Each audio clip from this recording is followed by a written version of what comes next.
My special guest on this inaugural podcast episode is John Hastings. For those of you that don't know, John Hastings was born in Ottawa, Canada, and is a dyspraxic comedian, writer, podcaster, and actor with 14 years transatlantic touring experience. He most recently received worldwide acclaim, having appeared on America's Got Talent prior to the pandemic lockdown, wowing the judges that just happened to include Simon Cowell in front of an empty studio audience. Hi, John. Welcome to the podcast. I really appreciate you taking part today. How are you? I'm good, man. How are you? It's very nice to be here. It's very interesting how saying dyspraxic on television has really sort of it's caught the attention of everyone else. It's sort of one of those things where everyone who is aware of what it is kind of immediately just went, oh, someone else. Like, I thought I was the only one, because we get no goddamn play in the media. Those dyslexics steal all our thunder, I tell you. We're like the poor relation, aren't we? Mm-hmm. Well, it's also because I think it's one of those things where it's such a wide spectrum of an issue you can have. Like, you know, it focuses sometimes more on eye-hand coordination. And it's also like, I don't necessarily understand all of what encompasses it, depending on who you talk to. Like, certain things mean you do have it, certain things mean you don't have it. Like, it's just one of those things where in the end it just is like, yeah, it's just a very funny one that it's good you're doing a podcast to sort of give. I think especially what I've noticed from the email I've gotten after my appearance on the AGT is the amount of parents that have sort of reached out to just be like, hey, thanks for saying this on TV. My kid has this. It's just nice to know that I can say to them, hey, he's on television and he has dyspraxia, so it's not a big deal. So it's just one of those, that's been sort of the nice perk of it all for me.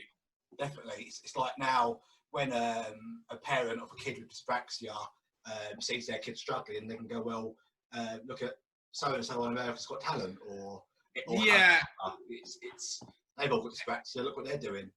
Yeah, it's also one of those things where it's like, don't worry, sports are not important, and the reason why all of those people are being mean about it is because that's all they have in their life, and that old coach will die alone, so don't worry about it. I think that's the other thing you really want to hit home quickly is, that person sucks, so you don't want to be associated with them.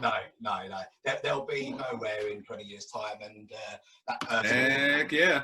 And that kid will go on to be a banker in the city. You never know, do you? So...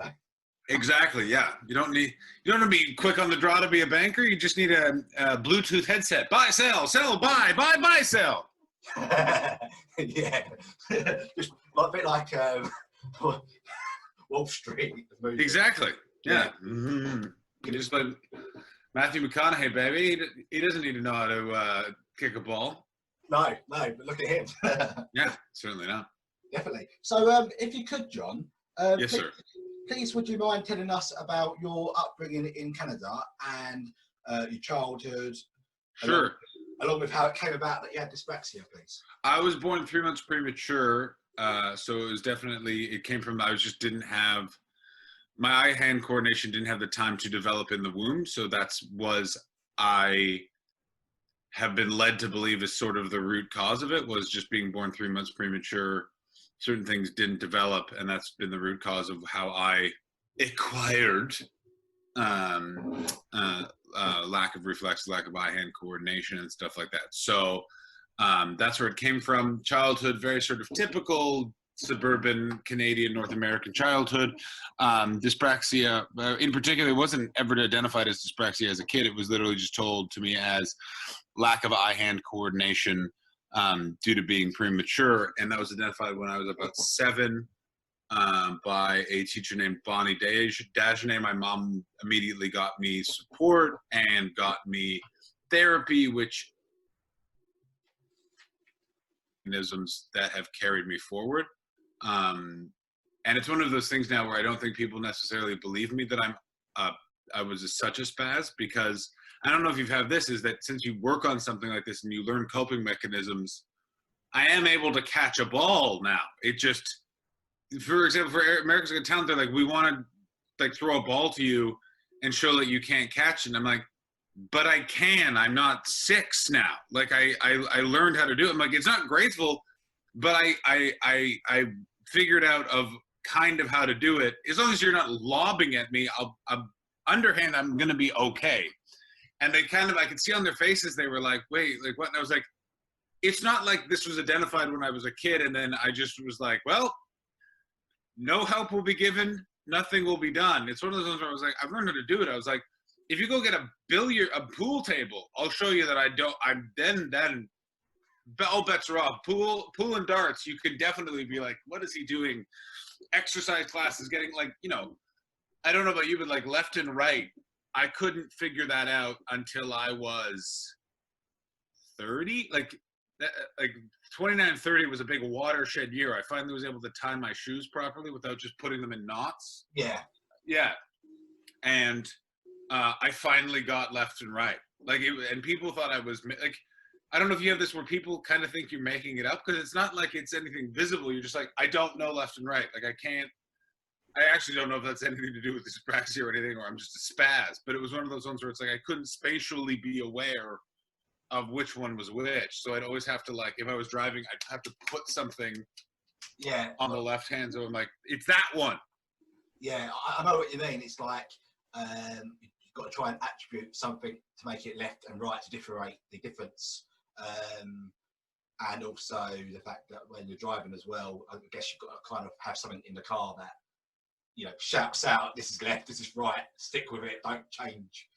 It was very funny. I was seeing a girl and I was driving, this is years ago, and she had just seen, I had some material about having no reflexes, all this stuff, and I was driving and she was like, is this dangerous for you to be driving? And I was like, again, no, I can do it. I still have to pass a driving test. It's not like I showed them a certificate and they were like, well, his brain isn't connected to his hands. Let's give him a 2-ton automobile and let him kill some people. Like, it's one of those ones where there's a lot of, like, they hear the buzzwords around it and then they immediately go like, oh, you might like, and it's like, no, it's much more subtle and a lot more anxiety inducing, as opposed to actually like, oh, I can't do something. It's more like I now at this point, and again, don't know about you, I won't speak for you, but like now it much more manifests itself in being incredibly overwhelmed of, you're doing a bunch of things and it's just your mind is working that extra level, because your mind doesn't have that sort of like,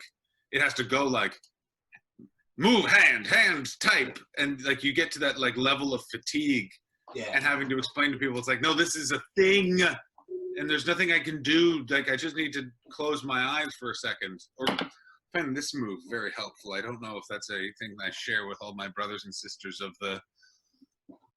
I would say that's something I do as well. Put my arm behind my back to sort of remember that's the body part that I'm using is on my left, and that's my right. Oh, okay. So it's a different type of coping mechanism, but still a coping mechanism nonetheless. Yeah, definitely.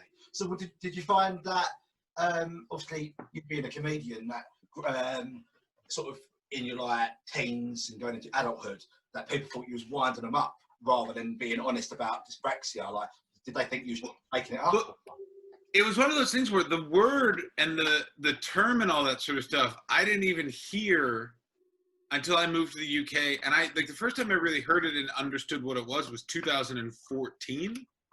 Sure. Like, it was one of those things where and there's been an amazing push through charities and organizations to get awareness out there. But before then, it was just like, you're a bit touched, mate. Like, and people think I'm kind of pulling their leg, but there was no blanket term. It was just like, as I understood it until speaking to people and writing a material about being premature and describing what had come from it. People went, oh, that's dyspraxia. You have this. And I was like, there's a whole thing to this?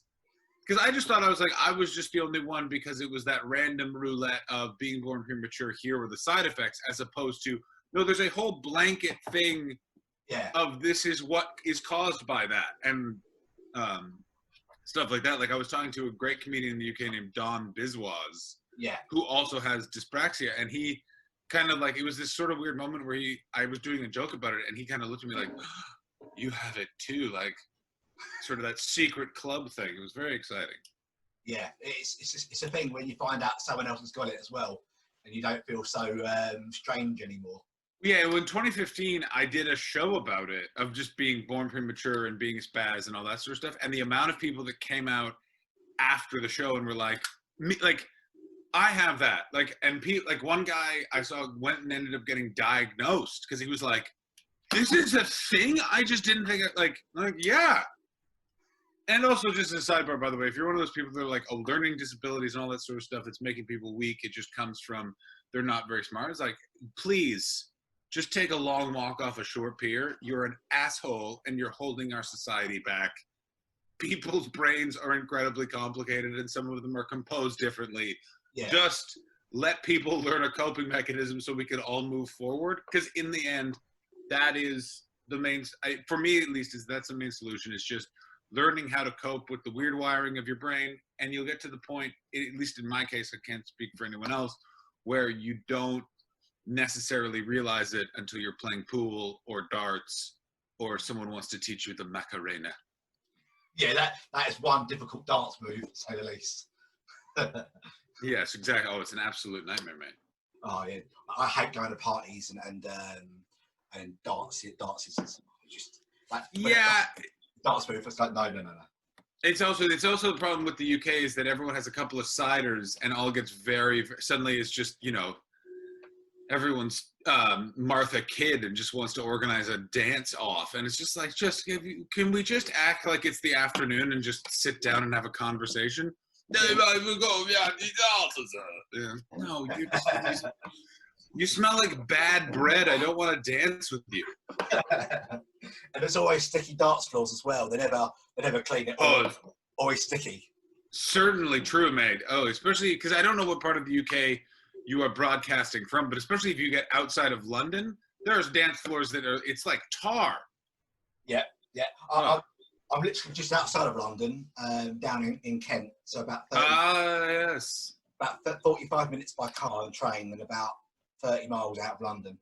But, wait a minute, do you go down in Kent or are you up in Kent? Because I thought you'd be down in Essex, up in Kent, just geographically of where, because isn't Kent there, London's here, Essex there? I'd say Kent is more southeast, Essex is more, so we're like down to the right, and London's like there. Oh! So we're sort of like, it's really strange because we've got a town called Sheerness, and literally there's across it. Well, it's like a river, and it's literally that far away from Essex, but there's no connection. They're literally very close, but actually on the map they're not. What's the fascinating thing about, and this is totally off topic, but the Essex-Kent, not even rivalry, but more of just sort of the mutual disdain society for each other. But at the same time, it's also like, well, at least we're not living in London. That's the funny thing, where it's like, yeah, we live, and it's also like you guys have space and you get to be in the woods, and like the craziest thing, especially with Essex and Kent, is there's some towns where it's like you can get into London faster than I could when I lived in London. Like you could be in the center of London before I could be, and you don't live there. Oh, it's madness. I know, it's crazy. It's crazy. You literally step out your door in London, I suppose you're like in a jam walking onto the pavement, let alone getting a car or train. Yeah, exactly. And you guys have the sea. Oh, it's an absolute nightmare. But yeah. Definitely. So at what age would you say that dyspraxia started to impact you, and would you say that your hidden disability was perhaps brought on by from a premature birth? I assume that's what brought it on, because I've heard and been told nothing different. So that's what I assume it was. Like, unfortunately, I wish I was a doctor, but I've done none of the school that would require that. So that's as far as I can sort of speak to that. And then any of the sort of information that I've been told about it, that's where they sort of say it stems from. Again, I assume, I don't remember getting knocked on the head at 2 and then waking up and being unable to catch a Frisbee. Yeah. I don't have any sort of memory of it ever really. It was my mom did me a huge service of it. Was never framed as a disability. It was always framed as hey, this is just something we got to figure out. Don't worry about it. So it definitely affected my life. I was put in football at 4, and the coach was really pissed off at my lack of ability to play. And my mom just pulled me out and was just like, he's 4. Who cares if he can't kick a ball, you loser. Yeah. So like that's sort of the first awareness I know of it where it affected my life. But in the same way, it didn't actually affect my life. I'm fine that I didn't play football at 4 luckily football is one of those sports you can pick up pretty easily. Don't touch the ball with your hands and try and kick it towards the big hole. Yeah. I take it you're referring to American football, not soccer. No, I'm referring to soccer. I know how to make the sweet adjustment. I'm not gonna PO everyone over there in the UK by calling it soccer, because man, do you guys really not enjoy that? Although it does enjoy it, I do enjoy it when you say soccer and they'll have to begrudgingly be like, "We know what you're talking about." Yeah. It's fascinating though to see like the way your mum took the approach to dyspraxia, and that you're not a doctor. I'm not a doctor. Well, and what's the thing with even crazy is this was before, like, she didn't know there wasn't a name ever given to it when I was a kid. Like I'm assuming that it had a name and there was someone within the medical community calling it that, but my symptoms sort of hadn't been placed either under the umbrella or they just hadn't got around to it yet. So it's one of those things where and part of it is also just awareness for any sort of learning disability or disability in general has improved, especially in the last 20 to 30 years. So it's also that interesting thing of there was a huge amount of support, but also like a huge amount of support from people, and they weren't aware that there was an ability to gain community and all that sort of stuff from it. It was just like not that I thought I was the only one, but it's sort of like it was just sort of again put under that blanket of you're premature, so this is what happens when you come out of the oven early, kid. Yeah, definitely. There's a lot of people though that would say, from a dyspraxia background, would say that it's caused by different things. No one's got the exact science yet. Oh yeah, no, and I don't think that they will necessarily, because I think it's probably just there's probably like 20 factors, and then you'll get that outcome. Do you know what I'm saying? Yeah. Because there's a lot of people that also will accompany other things, like it'll be dyspraxia but with something else. So is one causing the other? Is that just symptoms of a more major situation, stuff like that? Yeah. I myself suffered a cesarean birth where I moved in the womb before I was due to come out, and I ended up getting strangled by the by the umbilical cord, and then I was starved of oxygen for what they believe was several minutes. So it's obviously caused trauma to the brain. But then I heard other people practice saying that they had a normal birth and it was perfectly fine, but they had a delayed childhood where they had trauma in their development. Yeah, like one person, I won't name names, but they told me that they had a really bad childhood and basically they didn't get the education they should have had, and it sort of caused them to be developing later than they should have done, and that's what they believe has caused the dyspraxia and disabilities. Interesting. So it's it's fascinating that there's research and conversations being done about it, so that I don't think there'll be a definitive answer. I truly believe it's just one of those things where it's 1,001 different factors come together and boom, you have this. So it's weird because I mean I'm only going on the childbirth aspect because that's what I personally feel like it could be with me. But I've got a brother who had a perfect childbirth and he's perfectly fine, and I've got a sister who again had a cesarean, but that was very problematic and very and she's got autism.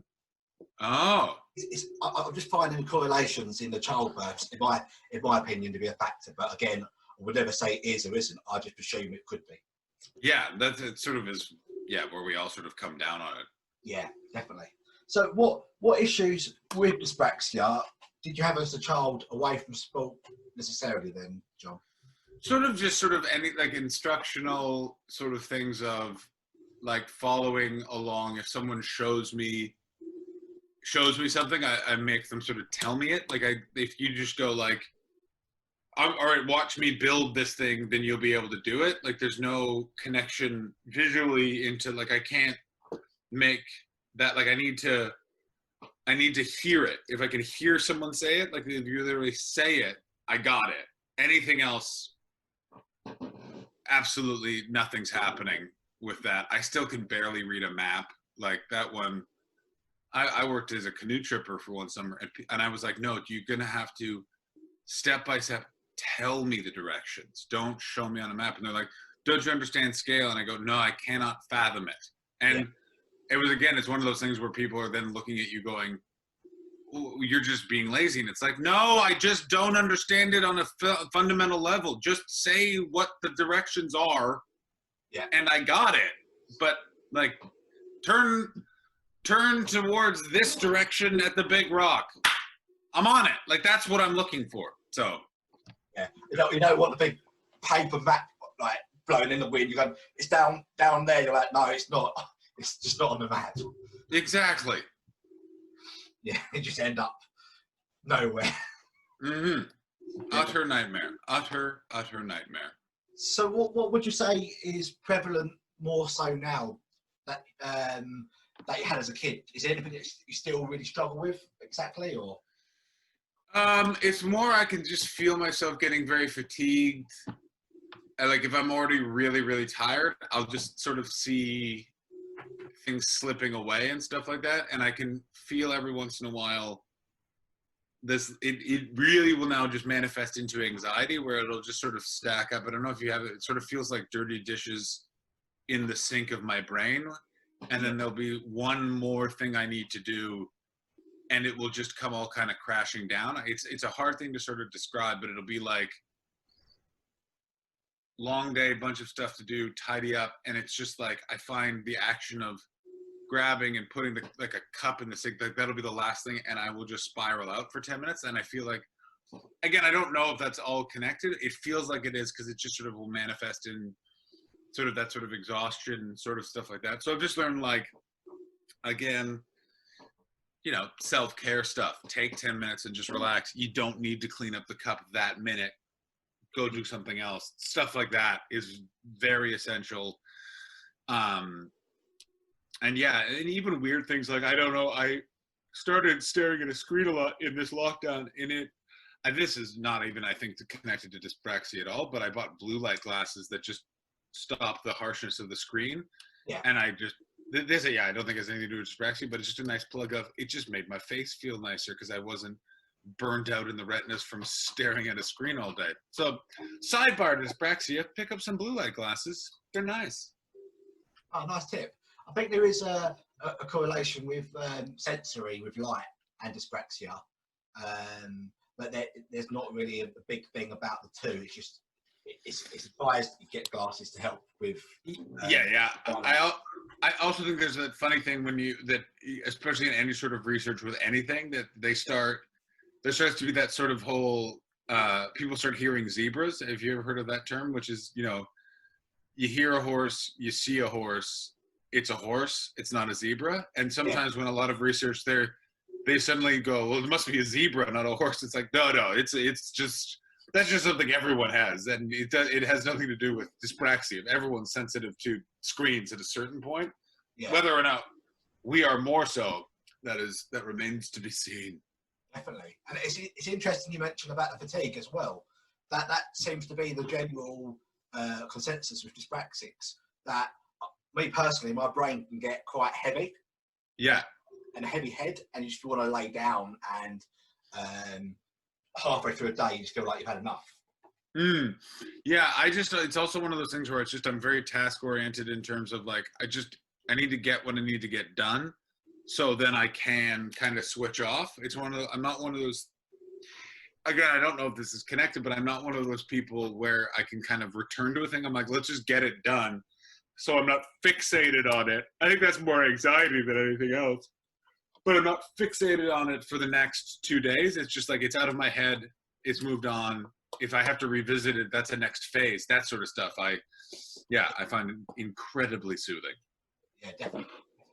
You don't want to have it hanging around either, do you? No. Good. It's like baggage. Yeah, exactly. So what sparked your interest in comedy and your career path then? Yeah, just being around, seeing comedy on television. I really enjoyed it. I made people laugh in school. It kind of just went from there. And, you know, very typical sort of story. It's, again, I'm not one of those people that's like, I'm a troubadour, man, just out there sharing my words. No, it was just it was a fun thing I wanted to do. And I'm very grateful that I have it as a career. I mean, right now is a bit tough as I am unfortunately retired against my will due to COVID, but hopefully it all comes back. Definitely. I wish you all the best with that, because thank you. It's an industry we need, really, entertainment. Absolutely. And if you, by the way, are listening in Britain, the Conservative government is giving no arts funding to comedy, even though it is by numbers the most popular and largest tax-paying entity in the arts. I've made that up. I don't know if that's true. It's probably not. The West End probably pays more tax, but it gives a lot of money. It's very well supported. If that money does not reach the comedy venues in the UK, up to and including 80% of them will close by the end of the year. Please support live comedy. There's a petition you can sign at, I think it's savelivecomedy.co.uk, and go get your voices. Jojo, know you would like some of that money to go comedy's way. And sorry for interrupting. Oh, that's brilliant. Yeah, I agree with that, because I'm a big comedy fan myself. So that would be definitely. I would definitely put that. I'll put a link to that petition in my podcast for you. Heck yes. No trouble. So you made the brave move as a dyspraxic to go and move from Canada to England, I believe. So yes, sir. So then you went on from England to Los Angeles. What did you find about the changes to your lifestyle and your environments that stood out the most? Britain, there's a lot of different changes in lifestyle. Britain is it's culturally a lot more similar to America and so different. Sort of finding one thing in particular, it was so much. It was also how much watching Britain change in that time. No one really acknowledges, but Britain from 2012 until beginning of 2018 was a vastly different country. Like, we had Brexit, which was an absolute watershed moment. That was a fascinating and a bit personally horrifying thing to watch for no other reason than I just saw how divided a place suddenly became. It didn't seem that divided beforehand. There was the idea of coping with the class system. That's something as a Canadian I was totally unaware of, being a divisive, noticeable thing. And then you get to Britain and you're like, wow, there are lines of demarcation, and this is entrenched like I've seen nothing else in my life. Like those were sort of things were like stark and startling. And yeah, watching Brexit kind of come was bananas. Spending time in the Northeast was an absolute eye-opener. I did a lot of gigs for an organization called Punch Drunk Comedy in Blythe and those sort of areas, and it was amazing. There's some of the best comedy crowds in the world, but also just seeing the level of, it's not even poverty, just what has happened to those communities in Britain by just being abandoned, particularly by the Tory government, but London in general is absolutely startling. That was a fascinating thing about Britain, of you just see this literally sort of jewel that is London, and you go 3 hours on a train and you're just like, what happened here? And they're like, it's Margaret Thatcher, and then they didn't fix it. And you're like, okay, because this is terrifying, that sort of stuff. It's like that in my hometown where I was born, in Chatham in Kent. Thatcher closed down all the shipyards, and thousands and thousands of jobs were destroyed, were gone, and the town has never recovered. It's not the most pleasant of places. And then you go on a train to London, 45 minutes away, and it's a different world. That's the thing, and that's the real mind screw about Britain, is that there is a noticeable and somewhat, it seems, even if it isn't intentional, have and have not culture. within every facet of whether it's, you know, Kent isn't as good as London. Your borough in London isn't as good as this other borough in London. England versus Wales, England versus Scotland, Northern Ireland versus everybody. Yeah.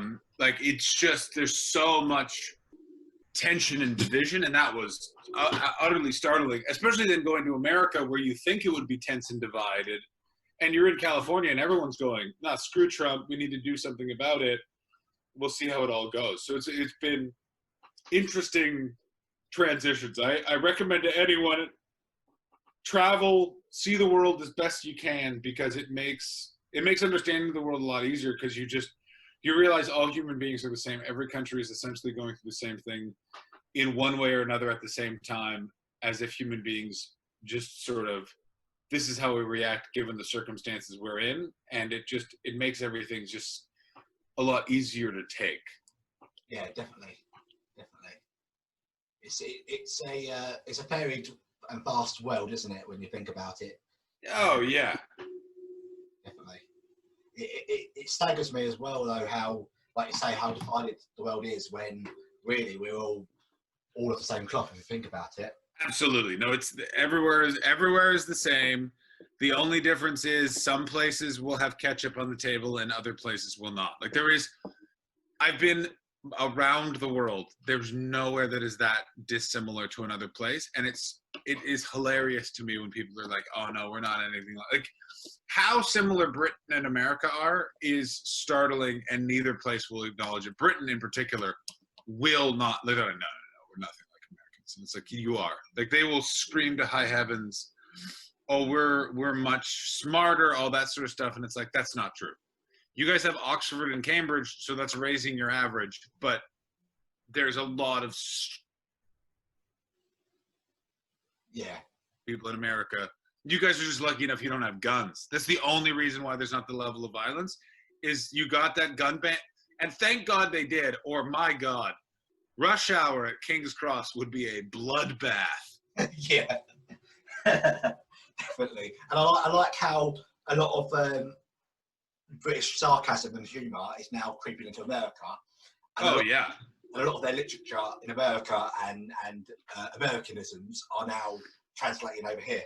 I will say this, the thing I need to be embraced in Britain is the amount of ice given in drinks in America is absolutely brilliant. It remains cold, as opposed to in Britain, it's 3 cubes of minuscule ice. No, I want to be ensconced in cold beverage. That needs to happen. And seasoning of food needs to happen more in Britain. Those are my 2 main things. And we're slowly getting there. We'll slowly get there. I do admit that the food here is really bland. I'm sorry about that. That's all right. I mean, listen, you guys have also made it socially acceptable to buy a sandwich in a shop that is just bread, butter, and bacon, and I'll never not love that. I'm glad we've contributed to the world then. Certainly have. Definitely.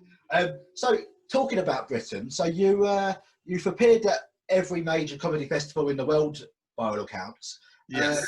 Including the Edinburgh Fringe Festival. So how did you find the somewhat feisty Scottish public to be?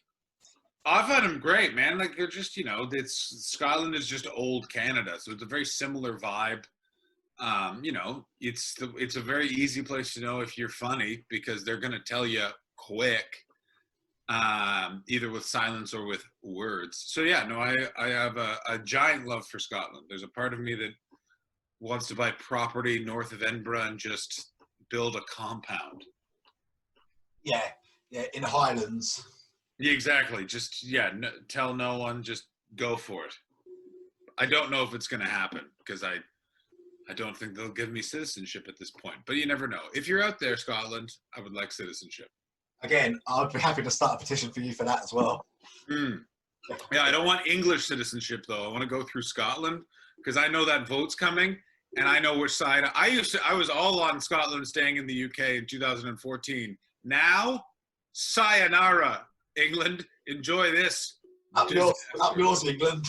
Yeah. Jog on, build that wall. Yeah, absolutely. Wall. Get that wall done, eh? So you've You've won many accolades during your career, but which award still eludes you that you want to win more than anything else? I mean, at this point, I'm 35. I don't care. I would like to win the Stable Income for Life award, which I don't think exists in show business. So I'm just like, just come see me do stand up at this point. I was the hungriest, most ambitious early 20-year-old comedian you could find, and hell yeah for that, because it pushed me. But at this point, you can't be that guy forever, or you just become insufferable. So I've kind of slowly scaled back my desires in a positive way. I haven't given up, but yeah. It's good to hear. It's good to hear. So it transpired that you was once heckled by the legendary NBA basketball player and friend of Supreme Leader of North Korea, Kim Jong-un. So when you was heckled by Dennis Rodman, how did you find that as a dyspraxic comedian? I mean, it was pretty terrifying. He put his hand on the back of my neck, and even if I had reflexes like a goddamn steel trap, I wasn't getting away from arguably the second or third greatest basketball player of the 90s, which puts him probably in the top 5 of all time. Come at me if you disagree with that. He's a rebound king. I don't know sports except for that era of basketball, so I have passion about it. And yeah, so it's very interesting related to dyspraxia, in that I don't think it played a factor into it, in that if it had gone it didn't go the way that I was concerned about it going, which was him beating the shit out of me for making fun of him. He went along with it, thank God, because if he hadn't, I'd be dead right now. Because as much as that guy has been partying, he also, if he didn't want to party and wanted to fight, I'm dead. Like, he is I'm 6'4". He towered over me and was strong, and he took me by the back of the neck. And if you watch the video, which is available on YouTube, just search John Hastings, Dennis Rodman, he starts to talk. It's the part where he's going, can I say one thing? Can I say one thing? He has his hand on the back of my neck in sort of a comforting way. And at one point he goes, you're shaking. And that's because I was fucking terrified he was going to attack me. He didn't, and we were all fine. But yeah, that's the only thing I played in my head. And I just say the same sentence over and over again, John. All right, I will. But yeah. I was going to say, like, in any other profession for dyspraxic, when you get like heckled or startled or shouted at or any form of abuse, you kind of, I always find that I always like lose my train of thought, freeze, cower away. I wouldn't know how, I know you're a comedian, but I would still not be able to find the ability to move that conversation along, carry on doing what you're doing, and to make a joke out of it as well. It's almost the opposite in that there's an element of hyper-awareness when I'm doing that, where it's, if anything is happening, I can't let it go. I need to address it before I can get back to the part of my brain that has the pre-prepared material, for lack of a better term. Like, I need to address to get to, like, I totally see what you're saying of you lose your train of thought, and I kind of do too, which is where it comes from. I need to address it. Like, I won't be able to get back to what my intention was until I've sorted this out. Yeah. So how do you prepare for your sets then? Do you have it all in? Do you remember it, or do you have it written down, or do you read from a script? I got it written down in various places. I try and write it out in sort of bullet points before I go up. I'll try and hide it maybe on my hand if I'm a little nervous, or I will just take up I'll hide a piece of paper somewhere on the stage or on my person. And I usually try. The problem I'm now facing is I haven't performed in a wee while because of COVID. Yeah. And I'm performing tonight in Montreal, where I am, and it's also like, what jokes work now after a lockdown? What the hell? So I got to do some thinking about that. Yeah, what jokes work and what jokes don't now. Exactly. Yeah, definitely. So you previously bumped into Boris Johnson, by all accounts, at Paddington Station in London. Oh yeah, where did you find that I put that out? Did I put that on social media? Where did that? I have my means and know-hows. I like scouring the internet for little facts. Is that because did I put that on the internet? I couldn't remember if I put that on the internet or not. It was somewhere very obscure. I can't tell you where because I can't remember. But I literally found it, and I thought, is he joking? Because it's like it's 100%. It was the weirdest thing ever. I was going to Oxford and I was parking my bike at Paddington Station, and a clearly disheveled, hungover Boris Johnson said, "Here, take my spot." And this was in the early stages of Brexit, I believe. yeah. And the weirdest thing was I took the spot, and I didn't like him even then. I just found him to be a bit of a boob as opposed to the catastrophe he's become. And as I'm parking my bike, and I went, "Are you Boris Johnson?" And I think he misread it as like, "What the?" He misread me going like, "What the hell are you doing here?" As a like, "Oh, you're Boris Johnson." And so he stuck out his hand, and I don't know why, but I just shook his hand in the weird, like I look back and going, "What the hell was that?" It's the weirdest thing in the world that I'm like, what? Like, and it was all like 3 seconds. It all happened within 3 seconds. And it was like, only once he was walking away, I was like, why did I do that? I don't like that guy. So, did he help you lock up the bike as well? But from what I read, he helped you lock. So, it cut out for a second. What did you say? So apparently he helped you chain up the bike, lock it up. Yeah, no, he was very. He wasn't helping me physically chain the bike. It's that at Paddington Station, there's like this long rack. Right. And it's always full to the brim, so it's next to impossible to park your bike there. So he just had a spot available, and he motioned me over because he was leaving with his bike, and he said, "You can park it here." And it was just, utterly bizarre, and I couldn't believe. I was like, Boris Johnson, get a car service, mate. So was you riding a Boris bike, or was it your own bike? That's what I was riding my own bike, but that's a very good observation. Man, I missed the early launch of the Boris bikes where you could put any card in the slip and you just get a bike. You could no one remembers it. You could put an Oyster card in, bike for days, baby. Definitely. And what did you make of, apparently there's a rumour going around that Boris Johnson has dyspraxia. Is that true? That apparently is not 100% true or confirmed yet, but there's a strong feeling that he has dyspraxia. I mean, I just wouldn't like to be associated in any way, but again, it might explain why it looks like he combed his hair with cherry bombs. So, but it's one of those things where I don't know how to feel about it until we know. When it's totally confirmed, I'll come back on and we can discuss it then. Definitely, we'll have to do an episode on Boris. Yeah, absolutely. Being our leader and all that. Bear with me. So I read online that you're somewhat of a gifted swimmer. Is that true, or is that a tongue-in-cheek joke? I mean, I love to swim, and I did a lot of swimming and was a lifeguard. I wouldn't say that my form is good. Okay. And I need some space because I do a fair amount of splashing around.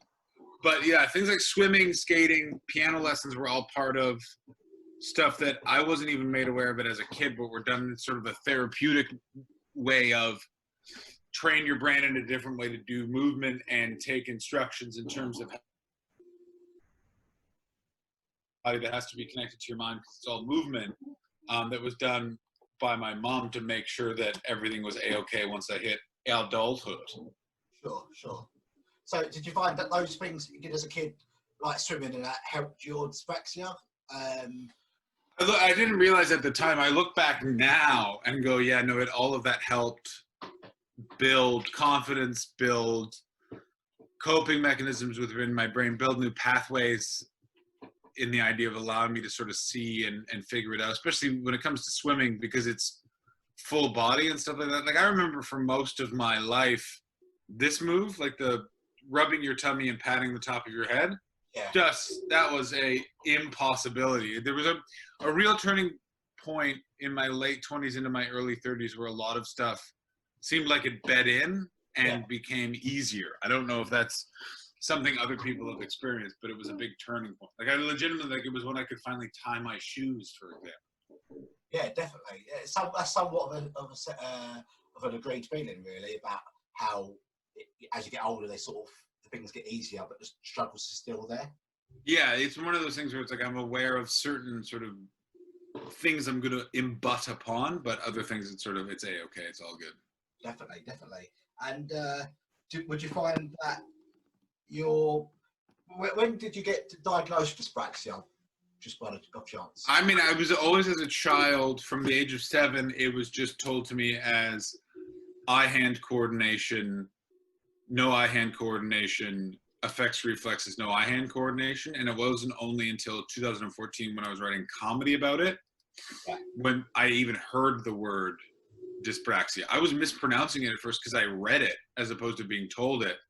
And it was like reading a description of what I'd gone through in life. So it was one of those things where awareness for it is very important, and that I went till 29 being totally unaware what the hell it was. Yeah. Let alone that there was support. Definitely. And what inspired you to apply for America's Got Talent? What did you think of your chances when applying? And did you ever dream of the response and outpour of love for your talent and craftsmanship? I didn't ever envision myself being on America's Got Talent. It was something that was offered to me as an idea of getting on American television. Yeah. I, for a moment, thought, well, I'm an artiste. And then I went, yeah, an artiste needs money. Let's do it. So I said yes, and away we went. And did you ever dream of performing in front of an empty audience, in front of Simon Cowell and the other judges? I never dreamed that would be a scenario, but it's, as it turned out, has really sort of helped, because it's given people a reason to talk to me in the media. So even the Canadian media for this whole situation has really come out strong. So for no other reason, I've been doing a lot of interviews with Canadian morning shows, just because they're like, well, that's something to talk about. So yeah. Are you a nocturnal sleeper, or are you one of those dyspraxics that can sleep perfectly fine? Oh, it's an absolute disaster. And that I did to myself. I worked nights for almost a year, where I was going to work at about 1 a.m. and going to sleep at about 11 in the morning. And that screwed up my circadian rhythms forever. So that was on me. I did that. Oh, okay. So yeah, unfortunately can blame only moi for that situation. I've done nights as well, but I was always a bad sleeper before that, and it's a nightmare trying to sleep for me. I can't get to sleep. And so, how do you find that dyspraxia might affect you and your set as you progress through AGT? Are you prepared for the live element of the show should the opportunity arise? Yeah, I'm all ready. Let's do it. You know what I mean? There's nothing I can kind of do at this point, and I'm already on the path. I can't think of a metaphor. I'm ready for the live element. I don't know how dyspraxia is going to affect it. Doesn't stand it for a fair amount of time. Certain things. I'm very unaware of where the microphone is. That's a big problem. A lot of times they have to put a microphone on my body. Yeah. Because I will just do this. Yeah. With it, and I think that might just be lack of awareness more than anything else. But yeah, no, it's just I'm not aware of mobility. I find that a lot of dyspraxics are quite fidgety as well. Do you struggle holding a microphone on stage and holding things in your hands and stuff? It's all about I got shaky legs and all that sort of stuff. No, absolutely, and that's a big one that drives people crazy. Is my leg will shake, and they'll be like, "Can you stop?" And I will say, "I didn't know I was doing it, so no." And then people don't believe me, and I'm like, "Well, what do you want? Like, what do you want from me, bro?" Yeah, there's nothing to be done, so deal with it. There's a former America's Got Talent judge, Mel B, of the Spice Girls fame. She's rumoured to have dyspraxia as well. I've heard this as well. It's a real shame. I could have got. Listen, it would have been an excuse to hang out with Mel B, which is, we're all looking for that. Yeah, definitely. And is it all inspiring to see another high-profile talent such as yourself declare your disability and how it affects you? What was your reasoning behind that when you was in front of the camera? I mean, there was no sort of reasoning behind it. It's not anything I want to hide, or it's not anything I was trying to hide, nor was it anything I'm trying to benefit from. No. It's more just, and I wasn't accusing you of saying that. I was just sort of putting that out. It's more just, it's a part of who I am, so I'm not going to lie about who I am. I think that would be more of a disservice than anything else to just go, oh, everything's fine.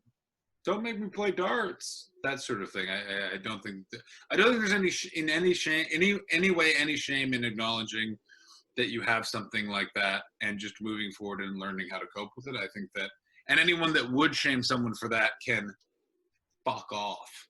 Yeah, definitely. I found, like, in my defence, when I became a dyspraxia, that to strangers at least, that I find myself playing the class clown or playing up to their stereotypes of what a disability is. So I find myself not being able to justify my disability or make sense of it to people. So therefore, I will, like you say, drop things on purpose just to, ram home the fact that I'm different. Ah, yes. Yeah. No, I'm sure I did some of that in my youth. I don't remember it, but I'm sure that there was some of that, like, look how different I can be, man. But yes, no, I totally see where you're coming from. So according to your Instagram, you got married in 2019, I believe. I certainly did. How have you found married life, and how's it going during lockdown? It's going well. She's currently asleep because her job doesn't start yet. So yeah, no, it's going very well. Oh, that's good. That's good. Did you have you found anything different since lockdown, or is it the same as before? Not really. Sort of same as before. It's sort of, easy peasy. You fight sometimes because, if you're in a relationship, lots of serious talks, all that sort of fun stuff. But yeah, nothing earth-shattering thus far. I've been spending lockdown with a partner of 8 years, and like you just said, nothing earth-shattering's changed. Yeah. We probably get on each other's tits just as much as before. Yeah.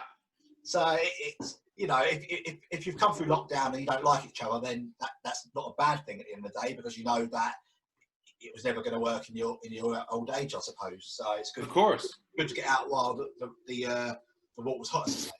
Mm-hmm. So apparently, in 2015, you wrote a short film that you co-wrote with somebody and took part in, called "Who Is Hannah?" Yes. It won the People's Choice Award. How did the film idea come about, and do you have plans for further films and acting? Yeah, I like that. I like acting. It's I've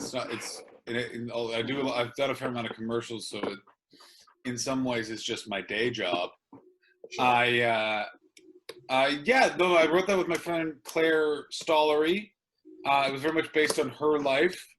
It's available to watch on CBC, which is sort of the Canadian equivalent of the BBC.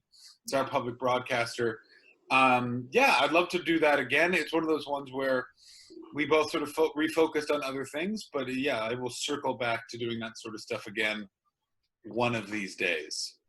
What was your inspiration behind it? Was there a certain thing in mind, or was it made up?